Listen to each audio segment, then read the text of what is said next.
Children, now let us discuss the another one traditional function, that is controller of credit and liquidity, which is the very important function rendered by this RBI. Controlling the credit money in circulation and the interest rate in the country is the major function of RBI.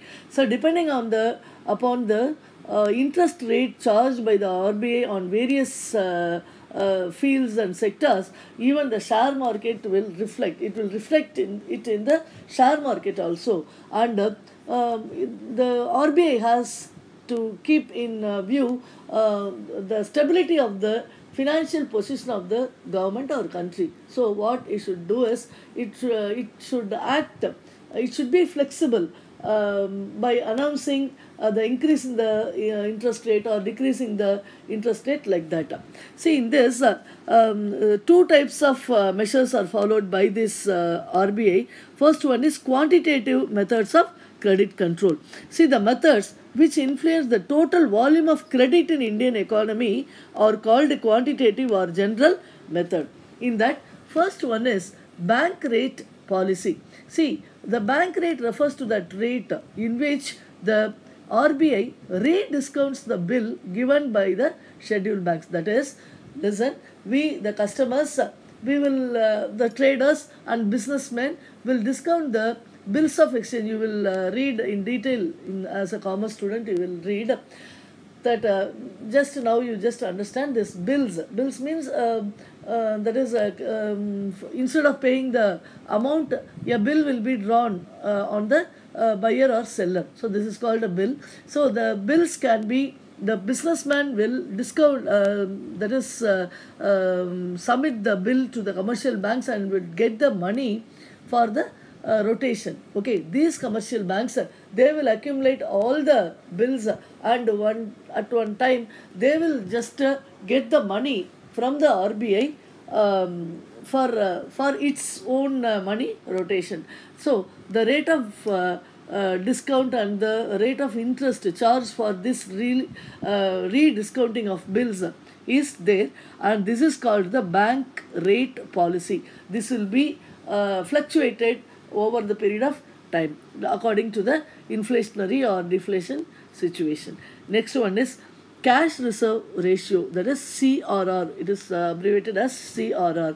It is the ratio of cash reserves with the RBI kept by the scheduled banks in proportion to the time and demand liabilities with them. This is nothing but each and every commercial bank should have one reserve at the Reserve Bank of India, because they would borrow money from the Reserve Bank and they would deposit the money. So for all these things, the Reserve Bank should have some check over the functions of these commercial banks. So it will ask the commercial banks to keep a reserve in the Reserve Bank. This is called the CRR ratio. Then next one is statutory liquidity ratio. It is the ratio of money equivalents kept with the bank in proportion to the time and demand liabilities with them. That is, money equivalence means what? So the bills and the golds, the jewels and whatever it is, which is equivalent to the money. So that reserve also has to be kept by the commercial banks with this Reserve Bank of India.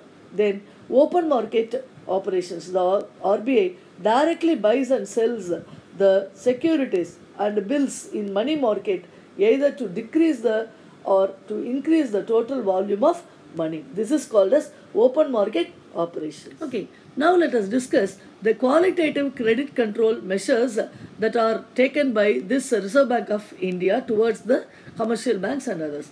That is, rationing of credit. What do you mean by rationing of credit?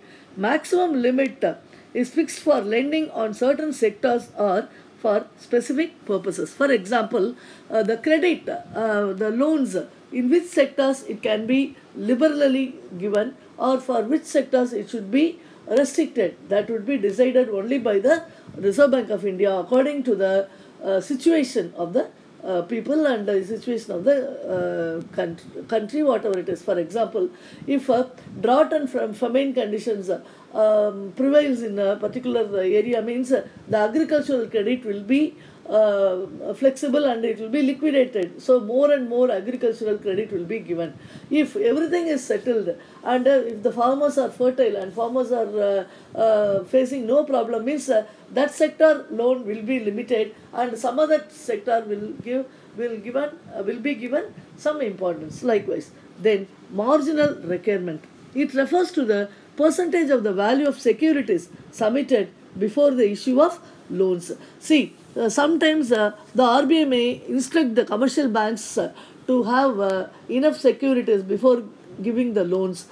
But sometimes it may direct the commercial banks that for student loans and education loan and all, they need not give any collateral securities and other things, but freely they can get the students can get the educational loan. So this will also be decided by the Reserve Bank of India.